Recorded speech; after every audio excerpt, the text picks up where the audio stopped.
In Capital News tonight, 37 people injured after a rapid transport bus crashed into shops in Kisutu area, Dar es Salaam.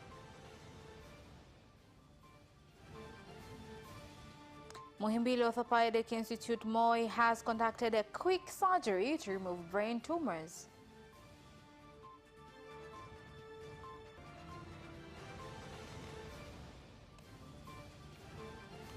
And in sports, Yanga moves closer to the NBC Premier League trophy after a win against KMC. Good evening. This is Capital News at 9:30. My name is Khadija Zimbwe. First, the national news. 37 people were injured after a rapid transport bus veered off its track and crashed into shops in Kisutu area, Ilala Municipal, Dar es Salaam, when the driver was trying to avoid a car that was driving into Jamhuri Street. The victims of the accident were rushed to Muhimbili National Hospital.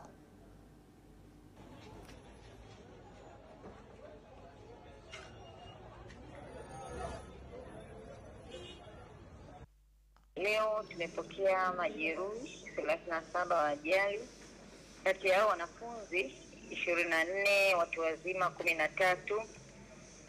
Mpaka sasa tunavyoongea 27 wameruhusiwa, yani kwenda nyumbani, afya zao zimeimarika. Na hapa ndo tairi ya mbele kaja.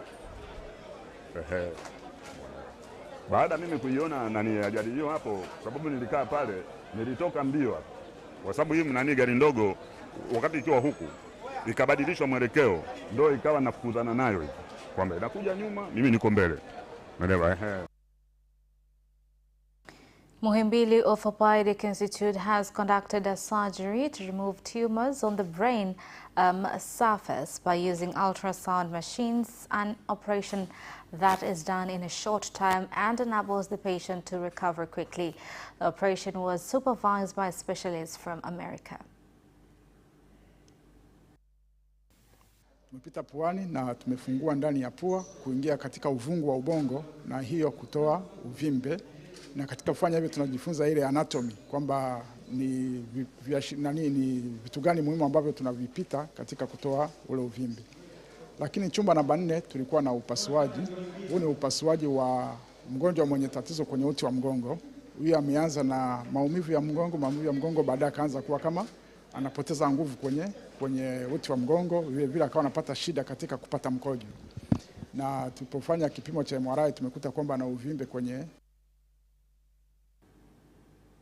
Now, the President of Zanzibar and Chairman of the Revolutionary Council, Dr. Hussein Ali Mwinyi, has assured youth that the government will continue to improve the environment to enable them access opportunities to develop academically as well as their livelihoods. President Dr. Mwinyi gave the assurance at the launch of the Young Captain program funded by the U.S. Agency for International Development, USAID. Aidha, miradi mbalimbali imeanzishwa kuhusiana na uimarishaji wa stadi za maendeleo ya vijana kiuchumi na kijamii. Miongoni mwa miradi hiyo ni uanzishwaji wa vituo vya mafunzo ya vijana huko Bweleo na Pangeni kwa Unguja na Weni na mjini Ole kwa Pemba. Uanzishwaji wa vituo hivi umelenga katika kutoa stadi mbalimbali za maisha na kuimarisha ustawi na maendeleo ya vijana wetu kiuchumi na kijamii. Kijana Nahodha ni mradi wa miaka 4 ulioanza Septemba 2022 na utakamilika mnamo mwezi Agosti 2026. Mradi wa Kijana Nahodha umelenga kuwafikia vijana 45,000 wenye umri kati ya miaka 15 hadi 25 ambao wako nje ya shule, na kipaumbele kikiwa kwa vijana wasio na ajira, vijana wenye ulemavu na wasichana waliozaa katika umri mdogo. Ili kutumia vyema fursa hizi na kuziendeleza kwa wanawake na wanaume, vijana na wazee. It is important to use these opportunities by developing men and women, youth and elders in villages and cities in order to create a better nation. I would like to advise youth to use these project opportunities by working together so that we fulfill your dreams and all Tanzanians. The commission tasked with looking into how to improve on criminal justice in the country has started to interview various institutions and plans to hold public meetings in 13 regions and 26 districts where citizens will be able to give their views and recommendations. Ili tupate hali halisi na changamoto na vipi tunaweza kupendekeza utatuzi wa muda mrefu. In order to get accurate data on how we can have long-term and permanent solutions, in collaboration with Tanzanians, I believe we can achieve mega resolutions. From directives we received from Her Excellency President Dr. Samia Suluhu Hassan is to focus on improvements of the systems involved. The government has continued to hold emergency meetings with stakeholders and traffic police force aimed at finding solutions to reduce road accidents that have continued to cause many deaths of Tanzanians. Msiwe sasa na kisingizio kingine cha kutafuta dereva ambaye hayumo kwenye mifumo ya utambuzi na usajili wa LATRA. Kifanya hivyo mtakuwa mnafanya kosa kwa makusudi. Naamini kabisa utaratibu huu tukishirikiana ukafanya kazi utasaidia sana kuwa na madereva wenye sifa. Haiwezekani watu wanapata majeraha ya kudumu, vilema, mali zinaharibika, huku tukiwa na madereva ambao tuna uhakika upatikanaji wao wa leseni na udereva wao si sahihi na haukufuata utaratibu. Residents of Vikawe, Kibaha in Coast Region who are to be compensated for paving way for construction of the Kibaha-Mapinga Road have expressed dissatisfaction with the compensation evaluation, saying it does not reflect current market prices, with the Coast Regional Commissioner calling on the residents to present their concerns so that they can be addressed. Wakaniambia kwamba tunakulipa, niwauliza kwamba mnalipa je, wanasema tunalipa corridor, hatuwezi kulipa nyumba. They say that they are paying corridors and not houses. Their prior agreement is that they are paying the houses, and now they have changed their mind and are willing to pay only a corridor. I cannot agree to that. Kwanza mimi nawashukuru sana waandishi wa ITV kwa kuweza I would like to thank ITV journalists for following up on citizens' grievances. As leaders, the reports helps us to find out what our citizens needing and their reactions. You are key stakeholders in making the government aware of citizens' opinions. 192 traditional midwives from Arusha and Manyara regions who were providing services in villages have been connected with health professionals after receiving special training to help women who deliver at home. The coordinator of the training from the Women's Support Center of Neema village located in Arusha, Michael Wasberg, said the training aims to support government's efforts to save the lives of rural women during delivery.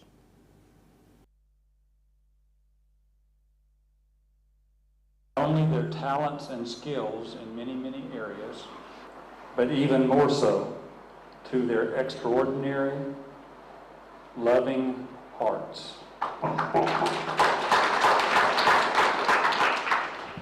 That have brought them to be so instrumental in completely changing the lives of so many. Wamefanyika kuwa chombo cha kubadilisha maisha ya watu wengi sana. So many, beginning with the smallest, the youngest, the ones least capable. Put any kind of support into this is being blessed abundantly by the Almighty God. But also we really appreciate of what you have been doing, the support you have given for the establishment of this center. I've seen it. It's a big work. Big job, well done. And we expect out of this our communities are going to improve their livelihoods. More than 8,000 residents from 10 villages in Ileje district, Songo region, facing effects of drought have started to benefit from a clean and safe water project funded by the government. Tunatumia mto Songwe ambao ni mto ambao unapakanisha kati ya Tanzania na Malawi. We relied on Songwe River that borders Tanzania and Malawi, leaving people without a choice of using dirty water for their daily home activities. I would like to congratulate the government for bringing this big project. The government issued funds for completion of this project by implementing a diverse network that reached out to many villages. People are really happy and grateful for the project. And that is the end of national news. International news follows up next after this short break.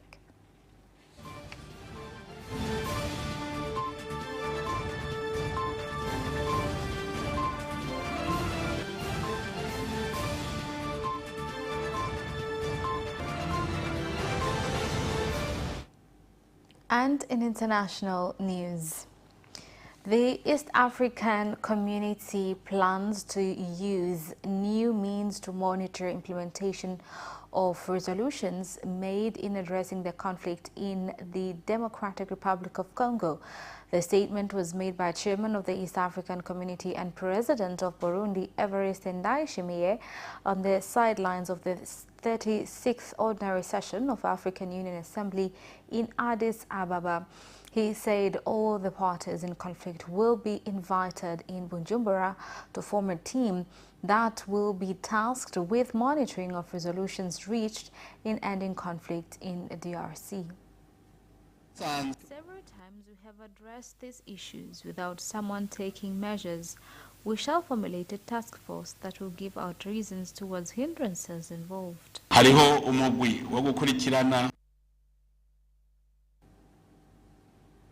Now, President Yoweri Museveni of Uganda has called on citizens in the East Africa to recognize that politics aim to address problems facing them, and that is why it is important to elect leaders who can resolve their challenges and not because of religion or ethnicity reasons. Know what food to eat and how to eat it. If you don't know how to eat it, it can even choke you and kill you. Politics is not about those things. Tora amemhakikishia Rais Museveni kwamba wanafurahia uongozi wake wa kuleta maendeleo kwenye jamii.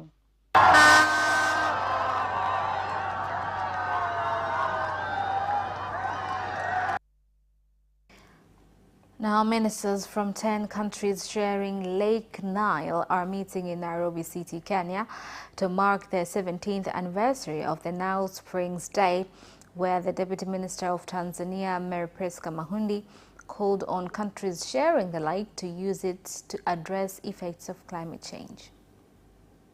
Na tuko hapa. Since 1999, 10 countries are in this collaboration, where Tanzania is part of Nile Basin Initiative.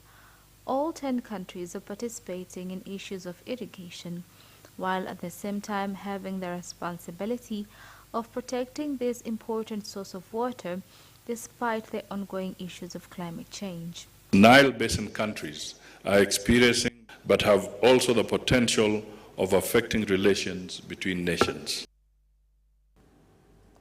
Now, this week, the German Ministers for Labor and Economic Cooperation and Development are visiting countries in West Africa, Ghana and the Ivory Coast to discuss several important economic issues. To talk more about this, let's join Arthur Sullivan from Deutsche Welle in Berlin.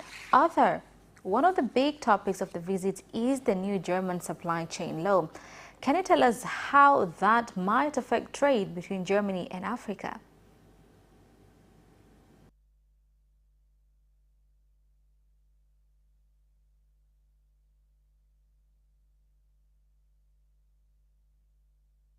Yes, so the German supply chain due diligence law, to give it its full title, was brought in at the start of 2023.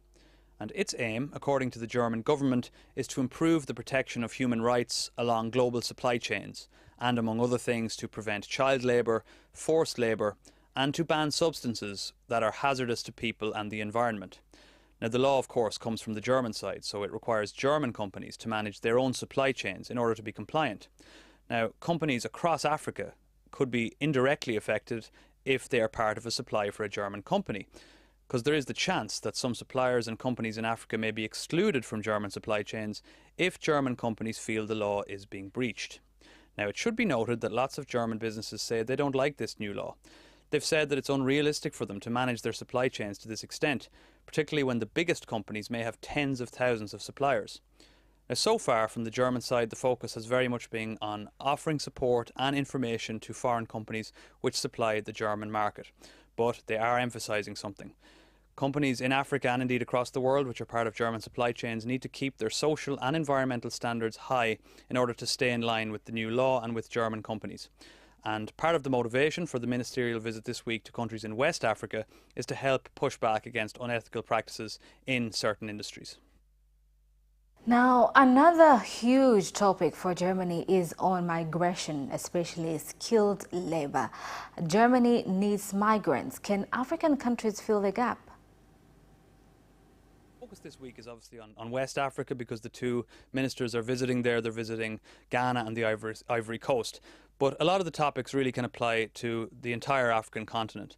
Now, those two ministers represent the departments for labour and economic development. And so dealing with Germany's labour shortage is perhaps the biggest motivation behind this current trip. Now, so far during the visit, they have said that the German government is undertaking what they refer to as a paradigm shift in German migration policy. And when you look into this issue, they may well be right. We've known for a long time now that Germany needs to attract skilled workers urgently. It has labour shortages across multiple sectors, but most especially felt in the IT sector, healthcare and construction. Germany also has an ageing population, and many skilled workers are leaving the market each year, and more, in fact, each year as the years go on. So Germany is relaxing its immigration laws, and it says that its aim is ultimately to create the most modern law of its kind in Europe. It wants to make it easier for people who want to move to Germany to work to be able to do so. And they've said that safe, regular and orderly migration is the goal. Now, what role can countries in Africa play? Well, Germany certainly believes a big one.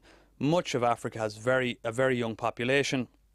And one of the things they've announced this week, just to give one example, in the country of Ghana, they have announced a joint declaration policy between the two governments where they've said that increasing the flow of workers from Germany to Ghana is a clear policy goal. And obviously this is something that they may look to expand in other countries across the African continent in the years ahead. One of the German ministers has spoken of a win-win situation for both African countries and Germany on the question of labour and migration. What does she mean?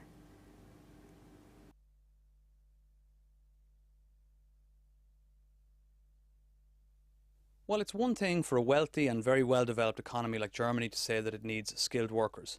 But obviously the countries that some of these skilled workers may come from will need them too, and may currently need them indeed. Now, you could argue, in fact, that in the longer term they will need them even more because their economies are still growing, still developing, and talented young people aren't necessarily who you want to see leaving those economies. The so-called brain drain problem, which we've seen afflict many economies during crucial periods of their development over the years. So this is obviously what the Minister is getting at when she talks about a win-win situation. The idea being that skilled migration policy, changes and benefits need to work for both countries involved, both economies.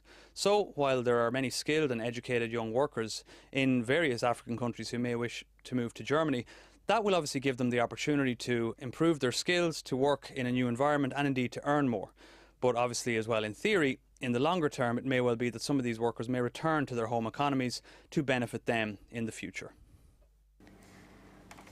Thank you, Arthur, for the updates. And that is the end of International News. Business News follows up shortly after this break. We'll be right back.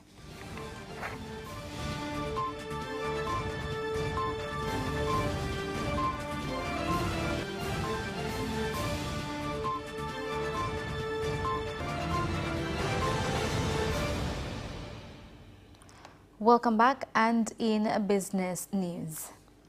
The Deputy Minister for Energy, Stephen Biabato, has said that the government intends to showcase the liquefied natural gas production project in Mtwara at the East Africa Oil and Gas Expo in Uganda with the aim of attracting more investors to the sector. Kienda sasa huko wenzetu wa TPDC na tutakaenda nao wengine. Our partners, TPDC and other stakeholders, will give out opportunities in this project worth of 70 trillion shillings for its implementation. Naamini wenzetu katika maeneo ya ukanda huu Afrika Mashariki watakuja kunufaika. Miradi mingi mikubwa ya mafuta na gesi inaendelea. Many big oil and gas projects are ongoing in the country. We are well prepared. The Congress is under the East Africa Community. Rukwa, Njombe and Manyara regions have been selected to use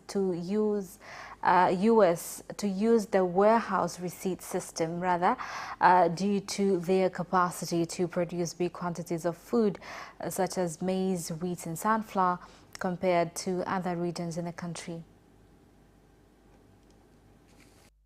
Fedha za maendeleo tulizopewa za kuhamasisha mfumo na serikali tumechagua mikoa mitatu: mkoa wa Manyara, mkoa wa Njombe na mkoa wa Rukwa katika nchi nzima. Sio kwamba mikoa mingine hatujaiona, lakini tumethamini jitihada inayofanywa na wananchi wa mkoa wa Rukwa, kwa sababu tukifanya nanyi kupiga kwetu hatua ni rahisi. Hapa tumeona kwamba mkulima atakuwa na fursa ya kupata mkopo benki. Mazao yale ni dhamana tosha. Zao lenyewe ni dhamana. Likishakuwa pale kwenye gara ambalo liko registered, tatizo lake mkulima anaweza kwenda benki akachukua fedha kidogo kwa ajili ya kupata, kwa maana ya kujikimu kwa muda akisubiri bei kuwa nzuri zaidi.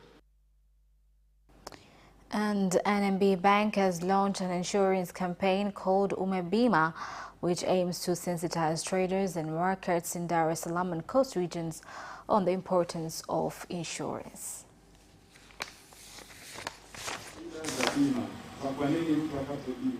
We have given out reasons why should people have insurance and how to apply for their claims. If you will lose capital, how will your economy be affected? NMB Bank has been leading in giving out solutions of many challenges faced by different stakeholders in the country.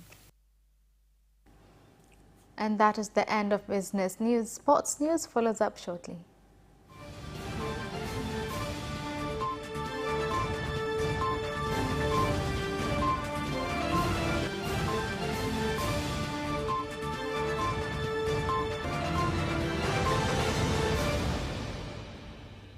And in sports news tonight, Young Africans Football Club have continued their winning streak in the NBC Premier League after defeating KMC by 1-0. The defending champions had their goal through Clement Mzize in the first half.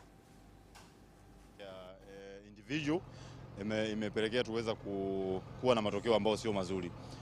Tulikuja na plani ya kuona kwamba kama tunaweza tukakosa point 3 basi tuweze kupata point 1, lakini tumekosa. Mchezo umeisha, tunashukuru Mungu kama labda Mungu alipanga hivyo, lakini tunamuomba pia Mungu kwa sababu hatuko kwenye kipindi kizuri.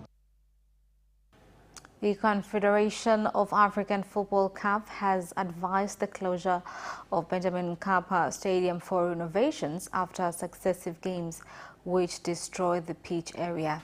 Here's more. According to the CAF standards, a football pitch of Mkapa Stadium quality can sustain 3 days games per week. But after today's game between KMC and Yanga, the pitch will have hosted 4 games in less than a week. Simba played Raja at the stadium on Saturday before Yanga played Mazembe on Sunday at the same venue, with Simba also playing Azam yesterday and Yanga playing KMC in the league today. The closure is not expected to affect international games, since next up, both Yanga and Simba are heading to away matches in CAF competitions. More than 100 officials will take part in a basketball referee training ready for the Junior NMB Championships, which start in early March this year. Also, women boxers Beatrice Ambrose and Rahma Maganga will represent Tanzania in the World Amateur Boxing Champions in India this March. Well, that sports item ends our news bulletin for tonight. My name is Khadija Zimbo. Thank you for watching and good night.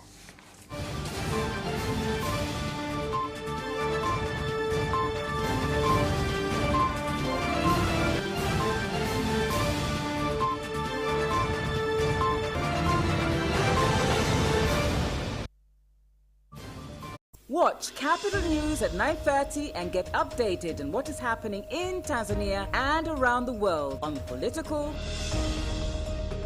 social, and economic issues and events, without forgetting business and sports news. You can get it all right here on Capital News at 9:30 from Monday to Friday on Zuku Channel 067, Digitech Channel 1103, and Facebook Capital Television Tanzania.